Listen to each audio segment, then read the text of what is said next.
Boa noite a todos. Nós vamos dar continuidade ao nosso estudo. Estamos a estudar aquilo que nós temos e somos em Cristo. E entre as várias coisas que nós somos em Cristo, é que nós somos soldados. Soldados porque fomos alistados a quando da nossa conversão no exército do Deus vivo. E estamos a travar uma luta, da qual nós não podemos arredar pé. Não podemos ignorar, tratar com indiferença. Porque é uma luta não contra a carne e o sangue, não é contra as pessoas, mas sim contra os principados, contra as potestades, contra os dominadores deste mundo tenebroso, contra as hostes espirituais da maldade nos lugares celestiais. No fundo, nós sabemos que esta luta é uma luta diária, é uma luta que se mantém. E do outro lado está Lúcifer, convertido em Satanás, o príncipe das potestades do ar, o príncipe deste mundo tenebroso, com o seu exército. E por outro lado está o Senhor dos Senhores, o Rei dos Reis, com o seu exército celestial, mas também com o seu povo, fazendo parte dos seus soldados, fazendo parte dos seus exércitos. E nós no último estudo estudamos acerca da origem de Satanás, Lúcifer, que depois se converteu em Satanás. E hoje nós vamos ver o porquê dessa mudança. E vamos novamente para Ezequiel, capítulo 28, e vamos começar a ler no versículo 12. Assim diz o Senhor Deus: Tu és o cimento, ou o distintivo da perfeição, cheio de sabedoria e de formosura. Estavas no Éden, jardim de Deus, de todas as pedras preciosas te cobrias, o sárdio, o topázio, o diamante, o berílio, o ónix, o jaspe, a safira, o carbúnculo e a esmeralda. De ouro se te fizeram os engastes e os ornamentos no dia em que fostes criado. Foram eles preparados para ti. Tu eras querubim da guarda, ungido. Eu te estabeleci, permanecias no monte santo de Deus, no brilho das pedras andavas. Perfeito eras nos teus caminhos, desde o dia em que fostes criado, até que se achou iniquidade em ti. Temos aqui a queda. Ele foi um ser criado, era o querubim ungido, mas tinha vontade própria, e um dia o Senhor encontrou iniquidade nele. Na multiplicação do teu comércio se encheu o teu interior de violência e pecastes, pelo que te lançarei profanado fora do monte de Deus e te farei perecer, ó querubim da guarda, em meio ao brilho das pedras. E levou-se o teu coração por causa da tua formosura, corrompeste a tua sabedoria por causa do teu resplendor, lancei-te por terra. Temos aqui a queda. Com certeza que estes versículos são uma profecia, em parte, em relação com o rei de Tiro, mas tem um alcance muito mais largo. O rei de Tiro não era o querubim ungido, ele não tinha este reino mineral, andava pelas pedras afogueadas, pelas pedras que brilhavam, ele não era perfeito em todos os seus caminhos. Portanto, esta profecia que se refere em parte ao rei de Tiro também se refere a este querubim, Lúcifer, que depois se transformou em Satanás. Mas, sem grandes delongas, nós vamos entrar naquilo que nós consideramos ter sido a causa da sua queda. Nós vemos então que achou-se iniquidade nele. Ele permanecia no Monte Santo de Deus o dia em que ele foi criado, até que se achou iniquidade em ti. Na multiplicação do teu comércio se encheu o teu interior de violência. Achou-se iniquidade. Iniquidade o que é? Iniquidade podemos nós considerar que é uma tendência para pecar. Porque nós primeiramente lemos no versículo 15 que se achou iniquidade nele, e depois nós lemos no versículo 16 que ele pecou. Primeiro iniquidade e depois pecado. Nós temos uma referência à iniquidade em Êxodo capítulo 20, a quando da dádiva da lei. O Senhor diz que visita a iniquidade dos pais nos filhos até a terceira e quarta geração. Por isso é que o povo muitas vezes diz tal pai, tal filho. Porquê? É uma tendência que nós herdamos dos nossos pais. iniquidade. Por outro lado, o Senhor diz que é misericordioso em 1000 gerações para aqueles que o amam e que guardam os seus mandamentos. Iniquidade. Já agora, não é um caso curioso, é um caso magnífico. Jesus na cruz de Calvário, lemos em Isaías capítulo 53, versículo 5, que Ele foi moído por causa das nossas iniquidades e traspassado por causa dos nossos pecados.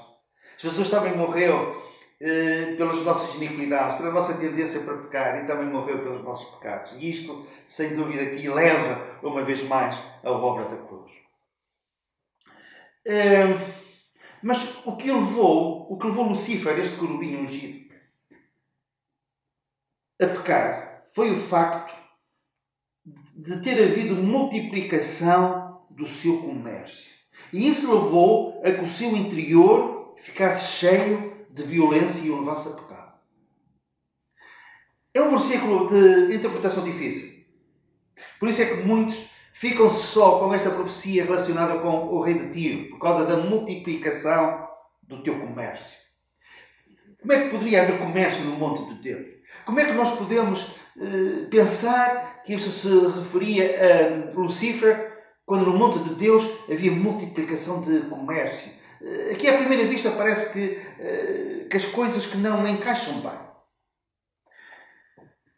Eu tenho uma teoria, uma possibilidade, porque aqui nós não temos um ensino claro, direto, mas aquilo que nós vamos considerar a seguir a mim satisfaz. E já agora, eu não estou sozinho nesta interpretação. Outras pessoas com mais conhecimentos do que eu também alinham nesta direção. A multiplicação do teu comércio. Esta palavra comércio, no original hebraico, aparece em mais alguns sítios, nomeadamente em Provérbios, capítulo 11, versículo 13. O mexeriqueiro descobre o segredo, mas o fiel de espírito o encobre. O mexeriqueiro. Comércio relacionado com mexericos. E é a mesma palavra que aparece em Levítico, capítulo 19, versículo 16, que diz assim: não andarás como mexeriqueiro entre o teu povo. Então a ideia é que este querubim ungido entrou nesta área do mexerico. Como é que foi isto possível? De que maneira? Parece-nos que dá-nos a ideia que ele, no monte de Deus, devido ao seu relacionamento próximo com o Senhor, nós já consideramos no outro estudo, que o Senhor andava entre os querubins, ele soube de coisas, ele ouviu o conselho de Deus, a trindade de Deus. E algo que ele ouviu que o perturbou e que o levou a este mexerico. Intriga, influenciar, quem sabe os outros anos. E é esta linha que nós vamos seguir. Como disse, algumas pessoas que me irão ver e ouvir poderão não estar de acordo comigo, têm esse direito. Mas, para mim, esta explicação satisfaz. Então, eu consigo ver o quê? A possibilidade é esta. Ele ouviu algo. O que é que ele ouviu? Eu admito esta hipótese. Que um dia ele ouviu o conselho de Deus a dizer aquilo que nós temos em Gênesis capítulo 1, versículo 26.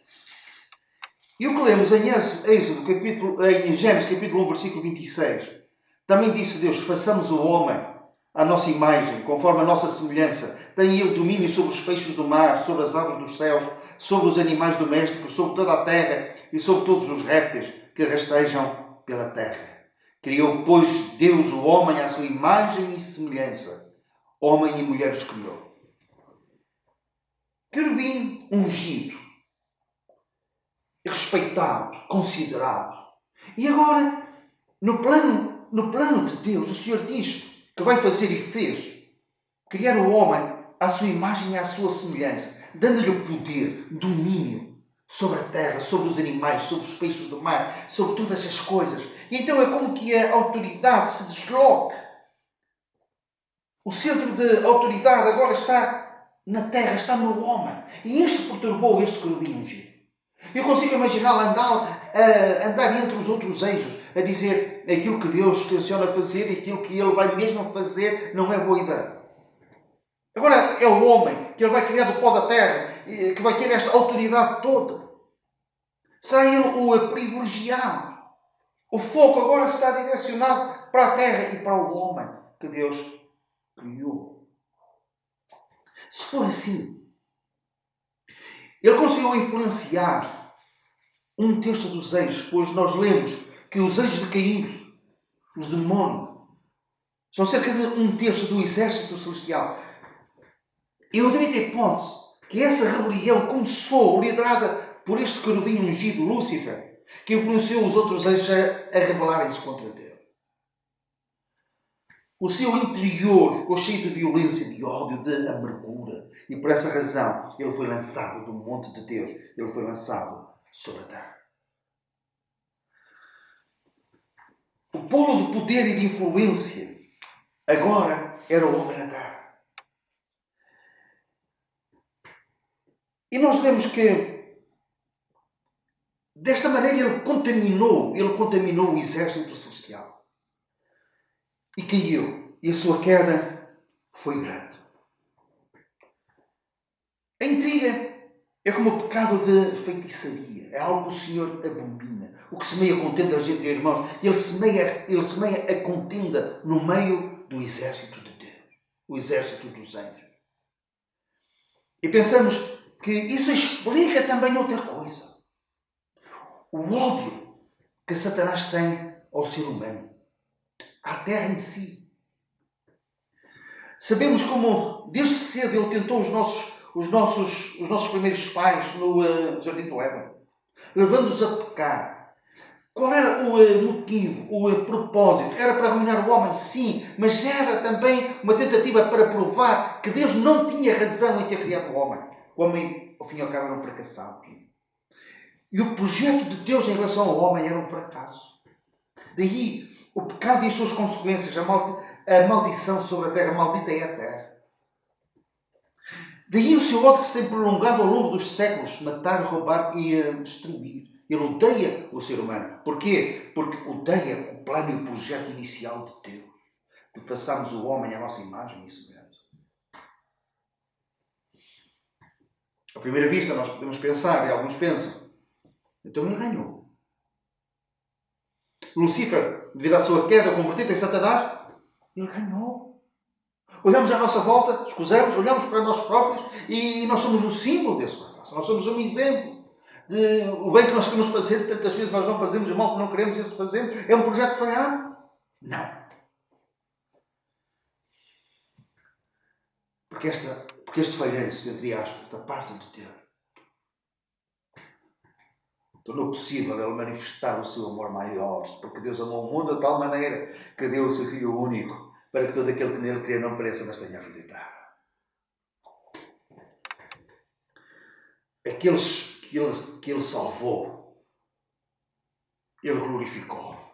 E a imagem e a semelhança que nós perdemos devido ao nosso pecado, a imagem e a semelhança de Deus, nós vamos readquiri-la em Cristo. Teremos um corpo glorioso semelhante ao dele. Hoje, os céus, o universo, não me refiro ao céu dos céus, onde o Senhor habita, mas até mesmo os céus, aos olhos de Deus, não são puros. Até mesmo esse grande universo está a ser influenciado pelo pecado. O pecado que teve lugar na terra, no Éden. Mas tudo isso será reconvertido. Haverá novos céus e nova terra. E o projeto de Deus em relação ao homem vai triunfar. E Satanás, preso durante 1000 anos e depois lançado no lago de fogo e enxofre. E nós, na glória, filhos da luz, para sempre com o Senhor, por toda a eternidade. O povo que tem vocação celestial nos novos céus, o povo com vocação terrestre na nova terra, intercambiando os novos céus e a nova terra. E o projeto de Deus, vencedor, triunfante. E nós louvamos o Senhor por isso. Amém.